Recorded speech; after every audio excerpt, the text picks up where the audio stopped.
So I bought a Whoop, and clearly this is not a gaming related video, unless you consider the gamification of health and fitness tracking a form of gaming, which I sort of do.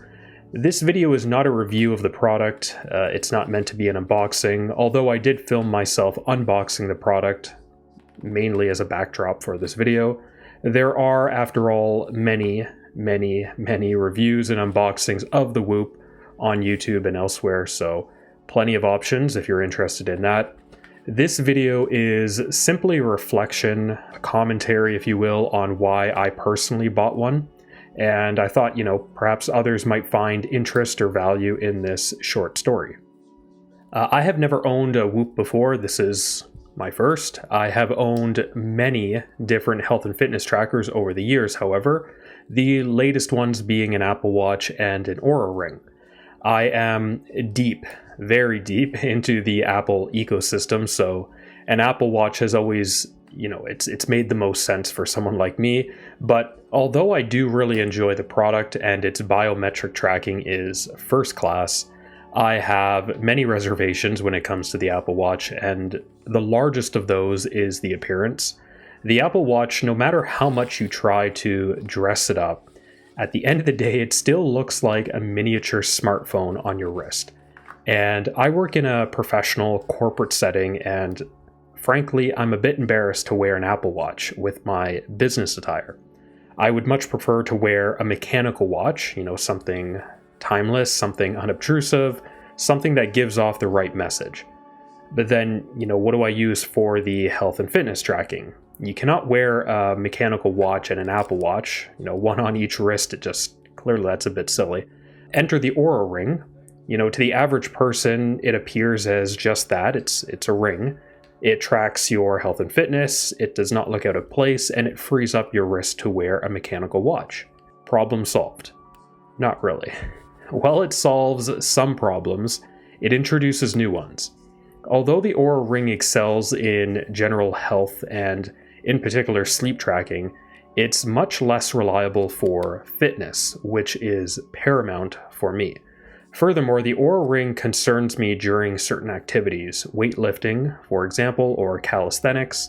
I fear that it's going to crack or it's going to get caught on something during those activities. So, unable to find something that worked specifically for me, I stopped wearing trackers altogether for a very long time.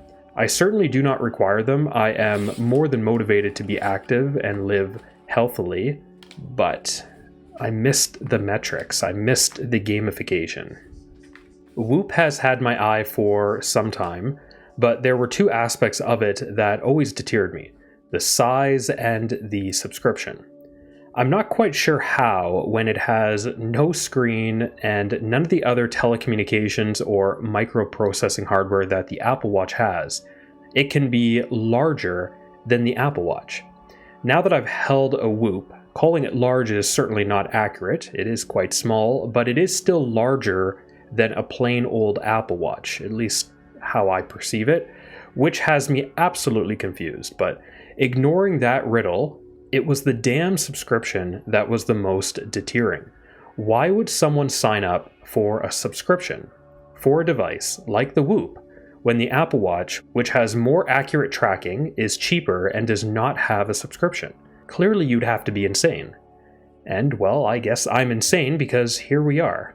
In short, I was desperate for a health and fitness tracker that I did not have to exclusively wear on my wrist. It did not demand my attention with screens or notifications, and it provided the metrics and the gamification I enjoy, while promising, decently accurate tracking, and the Whoop did all of that. Also, the Whoop has excellent software backing up the metrics, including an AI companion that aids in translating the data and providing feedback and recommendations on how to achieve your individual fitness and health goals. This is something that a lot of the competition is lacking, particularly the Apple Watch. There are alternatives to the Whoop, of course, many without a subscription, such as the recently launched Polar Loop, but they are early in their development. I cannot be sure of their longevity or the company's commitment. whereas the Whoop has been developing its products for over a decade, and it has a huge and passionate following. These devices are promoted as the premier health and fitness trackers, and they're used by professional athletes around the world. So they had to be doing something, right? I bought a Whoop with the Peak subscription. I also bought an additional wristband that I thought looked comfy, and I planned on using it for sleep. And most importantly, I bought the bicep band as well so that I can wear it inconspicuously beneath clothing when wearing a mechanical watch at work or during a workout. Time will tell if it ends up being something that I enjoy for the long term, or if it too, like the Oura Ring and the Apple Watch, becomes another health and fitness tracker that ends up in a drawer somewhere.